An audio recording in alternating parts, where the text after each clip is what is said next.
ओम शांति 30/6/2025 प्रातः मुरली बाप दादा मधुबन। मीठे बच्चे, बाबा तुम मानंकु ज्ञान द्वारा पवित्र सुगंधयुक्त फूल अर्थात देवता करबा पई आसिछन्ते। तेणु तुम मानंकु कंटा भली हेबार नाही एवं कंटा मानंकु एही सभा को आनिबार नाही। आजिर प्रश्न, जो संतान माने जोगर यात्रारे मेहनत करुछन्ति सेमानंकर लक्षण कौन? उत्तर, जोग करिबार मेहनत करुथिबा संतान माने बहुत खुशी रे रहिबे। सेमानंक बुद्धि रे रहिबा जे एबे आमे घर को फेरुछु, एहा परे आमे सुगंधित फूलर बगीचा को अर्थात स्वर्ग को जीवो। तेणु तुमे माने जोगर यात्रा द्वारा सुगंधित फूल हेउछ एवं अन्य मानंकु मध्य कराउछ। ओम शांति। एठारे बगीचार मालिक मध्य अछन्ति, माली ओ फूल मध्य अछन्ति। एहा नुआ कथा अटेना। केही नुआ आत्मा सुनिले कहिबे इए कौन कहउछन्ति? बगीचार मालिक, फूल आदि ए सबु कौन? एपरी कथा तो केबे शास्त्र रे सुनी नाहु। तुमे जानिछ आमे बगीचार मालिक नाउरियांकु मने पकाउछे। से एबे एठाकु आसिछन्ति एठारु आरपारिकु नै जिबा पई। बाबा कहउछन्ति जोगर यात्रा रे रहिबाकु हेबो। निजे निजकु देख, मु केते दूर जाउछि, केते निजर सतोप्रधान अवस्था रे पहुँचिछि। जेते सतोप्रधान अवस्था आसिबो सेही अनुपातरे बुझिब जे एबे आमे घरकु फेरुछु। केउ पर्यंत आमे पहुँचिछु ए सबुर आधार हेला जोगर यात्रा। सेही अनुजाई निरंतर खुशी मध्य रहिबो। जे जेते मेहनत करिबे सेते तांको भितरे खुशी रहिबो। जेते परीक्षा पाखई आसी जेपरी परीक्षा पाखई आसिले छात्र बुझी जाए जे मु केउ डिविजन रे पास हेबी। एठारे मध्य सेहीपरि हेउछि। प्रत्येक संतान निजकु जानिछन्ति जे मु केते सुगंधयुक्त फूल होइछि, पुणी अन्य मानंकु केते सुगंधयुक्त कराउछि। एहार गायन मध्य रहिछि कंटार जंगल, ताहा हेला फूलर बगीचा। मुसलमान माने मध्य कहिथांती गार्डन ऑफ अल्लाह। भाबुछन्ति सेठारे एक बगीचा अछि। सेठाकु जिए जाए खुदा ताकु फूल देइथांती, मनोकामना पूर्ण करिथांती। बाकी एपरि नुहे जे वास्तवरे कौनसी फूल इत्यादि देउछन्ति। जाहार जेपरि बुद्धि रे अछि सेही अनुजाई साक्षात्कार होई जाउछि। एठारे साक्षात्कारर किछि हेले गुरुत्व नाही। भक्ति मार्गरे साक्षात्कार पाई गला मध्य काटि देउछन्ति। मीरांकु साक्षात्कार होइथिला, तेणु तांकर केते मान रहिछि। से सबु हेला भक्ति मार्ग। भक्ति अधाकल्प चली थाए, ज्ञान किछि हेले न थाए। वेद इत्यादिर बहुत मान रहिछि। कहउछन्ति वेद हेउछि आमर प्राण। एबे तुमे जानुछ एही वेद शास्त्र आदि सबु हेउछि भक्ति मार्ग पाई। भक्तिर केते विस्तार रहिछि। विशाल वृक्ष सदृश अटे। ज्ञान हेउछि बीज। एबे ज्ञान द्वारा तुमे केते शुद्ध हेउछ। सुगंधयुक्त पुष्प हेउछ। यही मधुबन हेउछि तुमर बगीचा। एठारे काहाकु हेले कंटा कुहाजिब नाही, काहींकिना एठारे केही विकारग्रस्त नुहंती। तेणु कुहाजिब एही बगीचारे गोटिए हेले कंटा नाही। कंटा माने कलिजुगरे अछन्ति। वर्तमान हेउछि पुरुषोत्तम संगम युग। एठारे कंटा केउठु आसिबो? जदि केही कंटा बा विकारी बसिछन्ति तेबे निजर ही क्षति करुछन्ति, काहींकिना एहा इंद्रप्रस्थ अटे ना। एठारे ज्ञान परिमाने बसिछन्ति। ज्ञान नृत्य करुथिबा परिमाने। मुख्य मुख्यंक नाम पुखराज परी, नीलम परी इत्यादि रखा जाइछि। ସେହିମାନଙ୍କର ପୁଣି ନ ରତ୍ନ ରୂପରେ ଗାୟନ କରାଯାଉଛି। କିନ୍ତୁ ଏମାନେ କିଏ ଥିଲେ ଏ କଥା କାହାକୁ ବି ଜଣା ନାହିଁ। ବାବା କେବଳ କହୁଛନ୍ତି ମୋତେ ମନେ ପକାଅ, ତୁମ ବୁଦ୍ଧିରେ ଏବେ ଜ୍ଞାନ ଅଛି। 84 ଜନ୍ମର ଚକ୍ର ମଧ୍ୟ ଏବେ ବୁଦ୍ଧିରେ ରହିଛି। ଶାସ୍ତ୍ରରେ ତ 84 ଲକ୍ଷ ଜନ୍ମ କହିଦେଇଛନ୍ତି। ମିଠା ମିଠା ଶିଖିଲ ଦେ ସନ୍ତାନମାନଙ୍କୁ। ବାବା ବୁଝାଉଛନ୍ତି ତୁମେ 84 ଜନ୍ମ ନେଇଛ। ଏବେ ତମ ପ୍ରଧାନରୁ ସତୋ ପ୍ରଧାନ ହେବାକୁ ପଡ଼ିବ। କେତେ ସହଜ ଭଗବାନ ବାଚ ସନ୍ତାନମାନଙ୍କ ପ୍ରତି। କେବଳ ମୋତେ ମନେ ପକାଅ। ଏବେ ତୁମେ ପିଲାମାନେ ସୁଗନ୍ଧଯୁକ୍ତ ଫୁଲ ହେବା ପାଇଁ ନିଜକୁ ଆତ୍ମା ଭାବି ବାବାଙ୍କୁ ମନେ ପକାଅ। କଣ୍ଟା ହୁଅ ନାହିଁ। ଏଠାରେ ସବୁ ମଧୁର ଫୁଲ ରହିଛନ୍ତି, କେହି କଣ୍ଟା ନାହାନ୍ତି। ହଁ, ମାୟାର ତୋଫାନ ତ ଆସିବ। ମାୟା ଏପରି କଠୋର ଅଟେ ଯିଏକି ତୁରନ୍ତ ଫସାଇ ଦେବ। ପୁଣି ପଶ୍ଚାତାପ କରିବେ, ମୁଁ ଏହା କ'ଣ କଲି? ମୋର ତ ଅର୍ଜିଥିବା ପୁଣ୍ୟ ସବୁକିଛି ସରିଗଲା। ଏହା ହେଉଛି ବଗିଚା। ବଗିଚାରେ ଭଲ ଭଲ ଫୁଲ ମଧ୍ୟ ରହିଥାଏ। ଏହି ବଗିଚାରେ ମଧ୍ୟ କେହି କେହି ତ ଫାଷ୍ଟ କ୍ଲାସ୍ ଫୁଲ ହୋଇଯାଉଛନ୍ତି। ଯେପରି ମୋଗଲ ଗାର୍ଡନରେ ଭଲ ଭଲ ଫୁଲ ରହିଛି, ସମସ୍ତେ ଦେଖିବାକୁ ଯାଇଥାନ୍ତି। ଏଠାରେ ତୁମ ପାଖକୁ ତ କେହି ଦେଖିବାକୁ ଆସିବେ ନାହିଁ। ତୁମେ କଣ୍ଟାମାନଙ୍କୁ କ'ଣ ମୁହଁ ଦେଖାଇବ? ଗାୟନ ମଧ୍ୟ ରହିଛି ମୁତପଲିତି ବା ମଇଳା ବସ୍ତ୍ର। ବ୍ରହ୍ମା ବାବାଙ୍କର ଜପ ସାହେବ, ସୁଖମଣି ବା ଶିଖ ଧର୍ମର ଶାସ୍ତ୍ର ଆଦି ସବୁ ମନେ ଥିଲା। ଅଖଣ୍ଡ ମନ୍ତ୍ରପାଠ ମଧ୍ୟ କରୁଥିଲେ। 8 ବର୍ଷ ବୟସରେ ରୁମାଲ ପଗଡ଼ି ବାନ୍ଧୁଥିଲେ। ମନ୍ଦିରରେ ରହୁଥିଲେ। ବ୍ରହ୍ମା ବାବା କହୁଛନ୍ତି, ମନ୍ଦିରର ଦାୟିତ୍ୱ ମୋ ଉପରେ ଥିଲା। ଏବେ ବୁଝୁଛି ମଇଳା କପଡ଼ା ଧୋଇବାର ଅର୍ଥ କ'ଣ। ସବୁ ମହିମା ଶିବ ବାବାଙ୍କର ହିଁ ଅଟେ।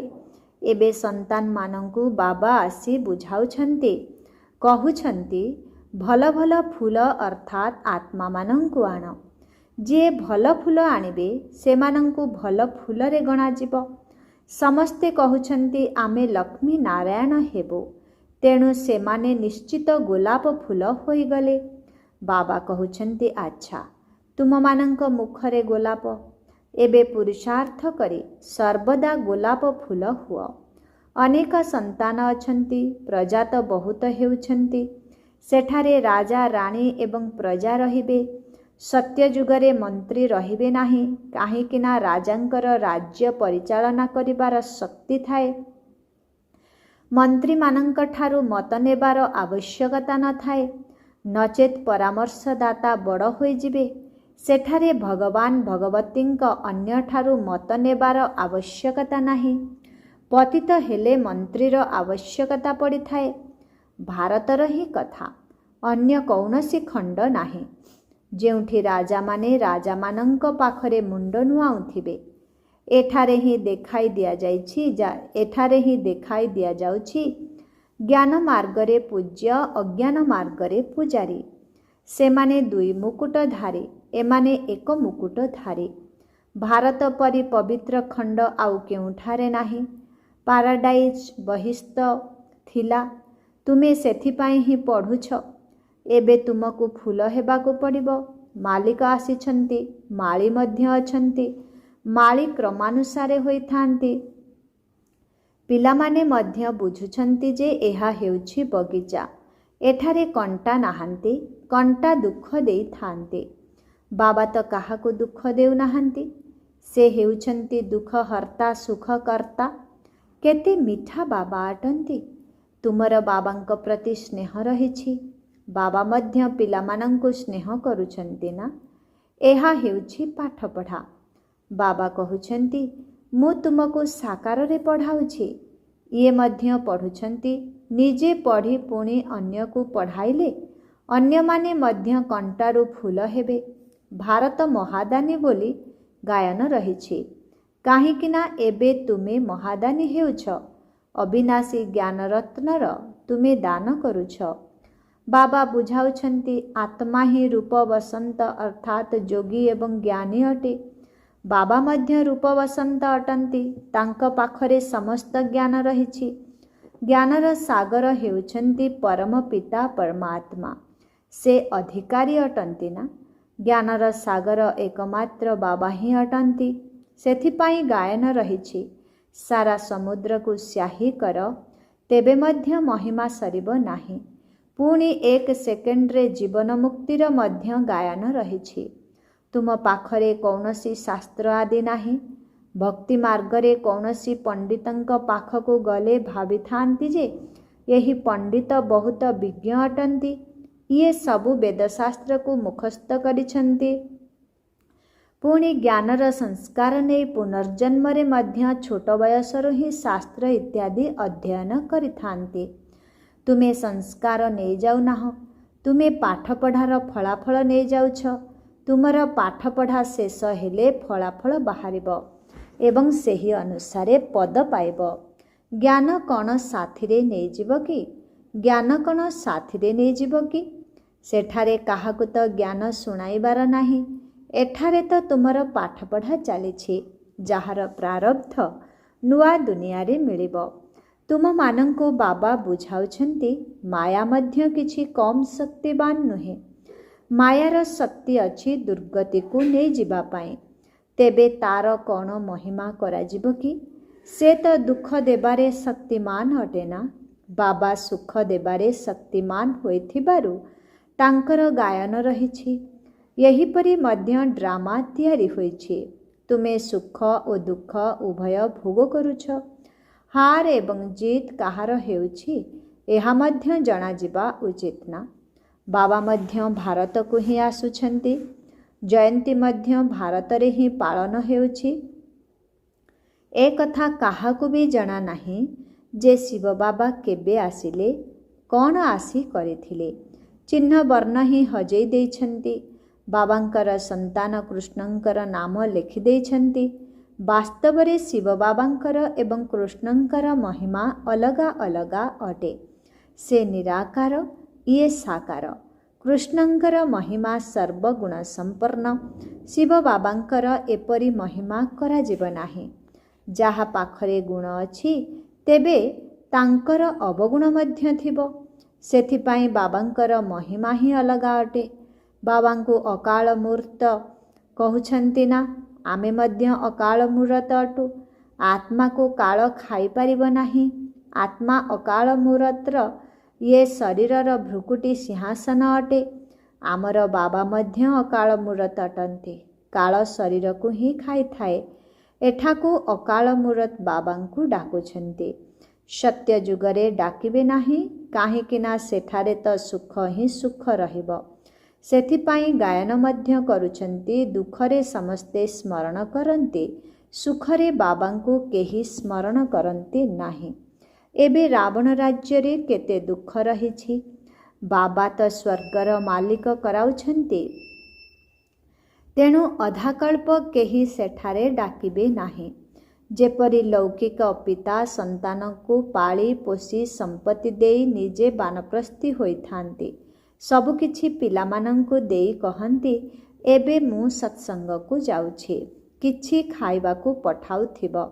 ଏହି ବାବା ତ ଏପରି କହିବେ ନାହିଁ।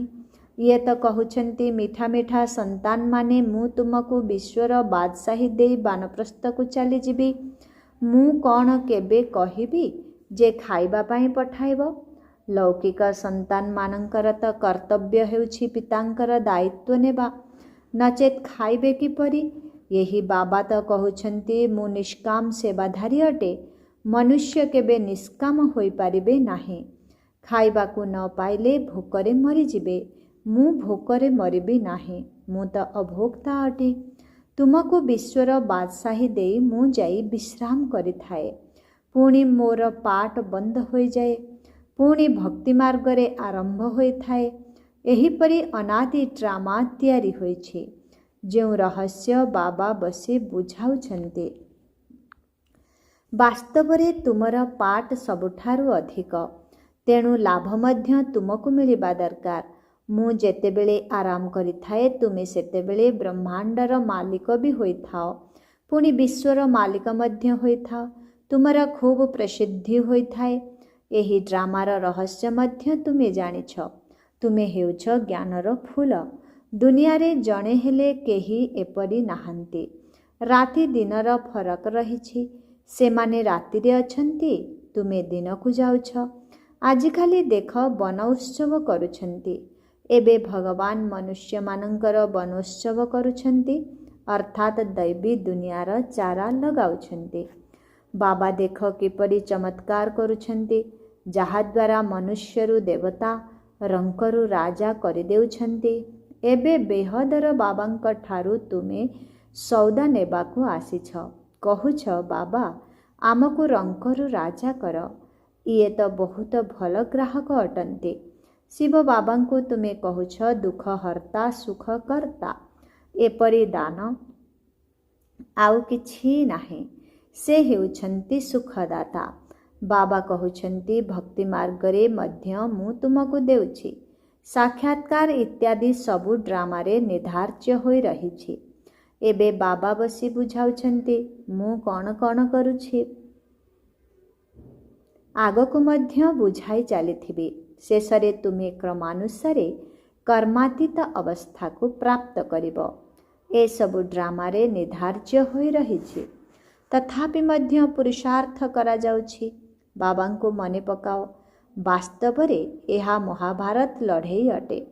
ଏହି ଲଢ଼େଇରେ ସମସ୍ତେ ବିନାଶ ହେବେ, ବାକି ଭାରତବାସୀ ହିଁ ରହିବେ। ତୁମେ ପୁଣି ବିଶ୍ୱ ଉପରେ ରାଜତ୍ୱ କରିବ। ଏବେ ବାବା ତୁମକୁ ପଠାଇବାକୁ ଆସିଛନ୍ତି। ସେ ହିଁ ଜ୍ଞାନର ସାଗର ଅଟନ୍ତି। ଏହା ମଧ୍ୟ ଖେଳ ଅଟେ। ଏଥିରେ ଦ୍ୱନ୍ଦ୍ୱର କୌଣସି କଥା ନାହିଁ। ମାୟା ବହୁତ ସମସ୍ୟାର ସମ୍ମୁଖୀନ କରାଇବ। ବାବା ବୁଝାଉଛନ୍ତି ତାକୁ ଡର ନାହିଁ। ବହୁତ ଖରାପ ଖରାପ ସଂକଳ୍ପ ଆସିବ। ତାହା ମଧ୍ୟ ସେତେବେଳେ ଆସିବ ଯେବେ ବାବାଙ୍କର କୋଳକୁ ଆସି ସନ୍ତାନ ହେବ। କୋଳକୁ ନ ଆସିବା ପର୍ଯ୍ୟନ୍ତ ମାୟା ଏତେ ଲଢ଼ିବ ନାହିଁ। କୋଳକୁ ଆସିବା ପରେ ହିଁ ତୋଫାନ ଆସିଥାଏ। ସେଥିପାଇଁ ବାବା କହୁଛନ୍ତି ବୁଝି ସୁଝି କୋଳକୁ ଆସିବା ଉଚିତ। ଦୁର୍ବଳ ହେଲେ ପୁଣି ପ୍ରଜାରେ ଆସିଯିବ। ରାଜପଦ ପାଇବା ତ ଭଲ କଥା, ନଚେତ୍ ଦାସ ଦାସୀ ହେବାକୁ ପଡ଼ିବ। ବର୍ତ୍ତମାନ ସୂର୍ଯ୍ୟବଂଶୀ ଚନ୍ଦ୍ରବଂଶୀ ରାଜଧାନୀ ସ୍ଥାପନ ହେଉଛି। ଆଚ୍ଛା, ମିଠେ ମିଠେ ଶିଖିଲଧି ସନ୍ତାନମାନଙ୍କ ପ୍ରତି ମାତ ପିତା ବାପଦାଦାଙ୍କର ମଧୁର ସ୍ନେହ ସମ୍ପନ୍ନ ଶୁଭେଚ୍ଛା ଏବଂ ସୁପ୍ରଭାତ। ଆତ୍ମିକ ପିତାଙ୍କର ଆତ୍ମିକ ସନ୍ତାନମାନଙ୍କୁ ନମସ୍ତେ। ଆତ୍ମିକ ସନ୍ତାନମାନଙ୍କର ଆତ୍ମିକ ପିତାଙ୍କୁ ଓମ୍ ଶାନ୍ତି। Good morning. ନମସ୍ତେ ନମସ୍ତେ ନମସ୍ତେ ନମସ୍ତେ ନମସ୍ତେ। ଶୁକ୍ରିୟା ବାବା, ଶୁକ୍ରିୟା। ଓମ୍ ଶାନ୍ତି। ଧାରଣା ପାଇଁ ମୁଖ୍ୟ ସାର 1 ନମ୍ବର। ରୂପ ବସନ୍ତ ହୋଇ ଅବିନାଶୀ ଜ୍ଞାନରତ୍ନର ଦାନ କରି ମହାଦାନୀ ହେବାକୁ ପଡ଼ିବ। ଯେଉଁ ପାଠ ନିଜେ ପଢ଼ୁଛ ତାକୁ ଅନ୍ୟମାନଙ୍କୁ ମଧ୍ୟ ପଢ଼ାଇବାକୁ ହେବ। 2 ନମ୍ବର। କୌଣସି କଥାରେ ବିଚଳିତ ହେବାର ନାହିଁ କି ଡରିବାର ନାହିଁ। ନିଜ ପ୍ରତି ଧ୍ୟାନ ଦେବାର ଅଛି। ନିଜେ ନିଜକୁ ପଚାରିବା ଉଚିତ ଯେ ମୁଁ କେଉଁ ପ୍ରକାରର ଫୁଲ? ମୋ ଭିତରେ କୌଣସି ଦୁର୍ଗନ୍ଧ ନାହିଁ ତ? ଆଜିର ବରଦାନ। ଦୃଢ଼ ସଂକଳ୍ପ ଦ୍ୱାରା ଦୁର୍ବଳତା ରୂପୀ କଳିଯୁଗୀ ପାହାଡ଼କୁ ସମାପ୍ତ କରୁଥିବା ସମର୍ଥି ସ୍ୱରୂପ ଭବ। ଦୃଢ଼ ସଂକଳ୍ପ ଦ୍ୱାରା ଦୁର୍ବଳତା ରୂପୀ କଳିଯୁଗୀ ପାହାଡ଼କୁ ସମାପ୍ତ କରୁଥିବା ସମର୍ଥି ସ୍ୱରୂପ ଭବ। ନିରାଶ ହୋଇଯିବା, କୌଣସି ସଂସ୍କାରର ବା ପରିସ୍ଥିତିର ବଶୀଭୂତ ହେବା, କୌଣସି ବ୍ୟକ୍ତି ବା ବୈଭବ ପ୍ରତି ଆକର୍ଷିତ ହେବା, ଏହି ସମସ୍ତ ଦୁର୍ବଳତା ରୂପୀ କଳିଯୁଗୀ ପାହାଡ଼କୁ ଦୃଢ଼ ସଂକଳ୍ପର ଆଙ୍ଗୁଳି ଦେଇ ସଦାକାଳ ପାଇଁ ସମାପ୍ତ କର, ଅର୍ଥାତ୍ ବିଜୟୀ ହୁଅ। ବିଜୟ ଆମର ଗଳାର ହାର ଅଟେ। ସର୍ବଦା ଏହି ସ୍ମୃତି ଦ୍ୱାରା ସମର୍ଥି ସ୍ୱରୂପ ହୁଅ। ଏହା ହିଁ ହେଉଛି ସ୍ନେହର ପ୍ରତିଦାନ। ଯେପରି ସାକାର ବ୍ରହ୍ମା ବାବା ଶ୍ରେଷ୍ଠ ସ୍ଥିତିର ସ୍ତମ୍ଭ ହୋଇ ଦେଖାଇଲେ, ସେହିପରି ନିଜର ପିତାଙ୍କୁ ଅନୁକରଣ କରି ସର୍ବଗୁଣର ସ୍ତମ୍ଭ ହୁଅ। ଆଜିର ସ୍ଲୋଗାନ। ସାଧନଗୁଡ଼ିକ ସେବା ପାଇଁ ଉଦ୍ଦିଷ୍ଟ, ଆରାମ ପସନ୍ଦ ପାଇଁ ନୁହେଁ। ସାଧନଗୁଡ଼ିକ ସେବା ପାଇଁ ଉଦ୍ଦିଷ୍ଟ, ଆରାମ ପସନ୍ଦ ହେବା ପାଇଁ ନୁହେଁ। ଓମ୍ ଶାନ୍ତି। ଅବ୍ୟକ୍ତ ଇଶାରା। ଆତ୍ମିକ ସ୍ଥିତିରେ ରହିବାର ଅଭ୍ୟାସ କର ଏବଂ ଅନ୍ତର୍ମୁଖୀ ହୁଅ। ଯେପରି ଆଟମ୍ ବମ୍କୁ ଗୋଟିଏ ସ୍ଥାନରେ ନିକ୍ଷେପ କରିଲେ ଚାରିଆଡ଼େ ତାର ଅଂଶ ବ୍ୟାପି ଯାଇଥାଏ, ତାହା ହେଲା ଆଟମ୍ ବମ୍। ଏହା ହେଉଛି ଆତ୍ମିକ ବମ୍। ଏହାର ପ୍ରଭାବ ଅନେକ ଆତ୍ମାଙ୍କୁ ଆକର୍ଷିତ କରିବ ଏବଂ ସହଜରେ ପ୍ରଜାମାନଙ୍କର ବୃଦ୍ଧି ହୋଇଯିବ। ସେଥିପାଇଁ ସଂଗଠିତ ରୂପରେ ଆତ୍ମିକ ସ୍ୱରୂପର ଅଭ୍ୟାସକୁ ବଢ଼ାଅ ଏବଂ ସ୍ମୃତି ସ୍ୱରୂପ ହୁଅ, ଯାହାଦ୍ୱାରା ବାୟୁମଣ୍ଡଳ ଶକ୍ତିଶାଳୀ ହୋଇଯିବ। ଓମ୍ ଶାନ୍ତି।